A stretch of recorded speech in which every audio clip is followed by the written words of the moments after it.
On ne connaît pas la date de son lancement. Certains ont même tenté de rechercher et de reconstituer son histoire. Ceux qui le connaissent rient lorsqu'on les interroge sur son origine. Comme tous sont amis entre eux, ils gardent un silence amusé, non pas pour approfondir ou être complices du mystère qui l'entoure, mais par la compréhension respectueuse de la simplicité de ces pages. Pour moi, il a suffi d'un seul regard sur un mot pour savoir que j'étais devant quelque chose dans lequel il serait impossible de ne pas plonger. Sur le difficile chemin du chercheur, je venais de trouver une porte qui s'est révélée, à la lecture de ces pages, unique et infaillible. Une entrée ouverte offrant le passage à quiconque se place dans un état rare, et n'a pas peur d'être condamné à la folie. Pendant des années, immergé dans mon laboratoire, j'ai testé chacun des matériaux à partir des informations disponibles, réalisant les combinaisons suggérées et priant pour réussir.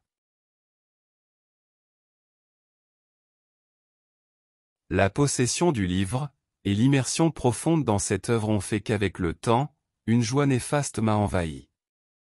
Rêves et convictions se sont écroulés comme un château de cartes sous le souffle léger du vent.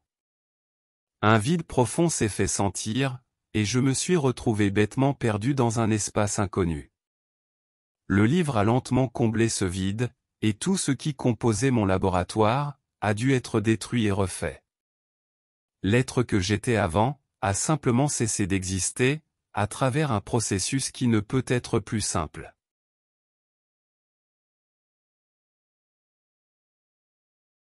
J'ai compris le rire des sages amis, mais le plus risible, c'est que le livre est disponible et scandaleusement ouvert, devant tout le monde.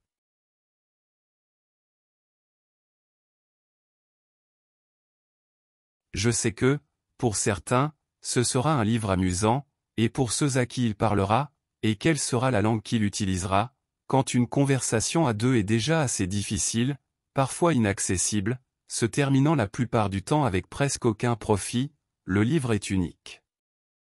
Le livre ne remet jamais rien en question, parlant dans une langue unique, à tous et à quiconque a des yeux pour le voir et des oreilles pour l'entendre. Mon obstination a été en grande partie responsable de la rencontre avec le livre. Il n'y a, en aucun être, aucune différence dans les questionnements.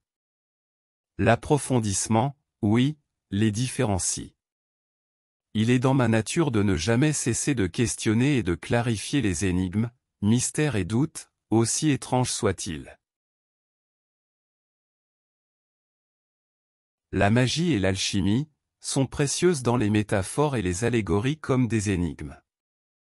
En comprenant la loi de formation des processus magiques et alchimiques, j'ai compris la loi de formation de tout processus dans la nature et dans l'univers.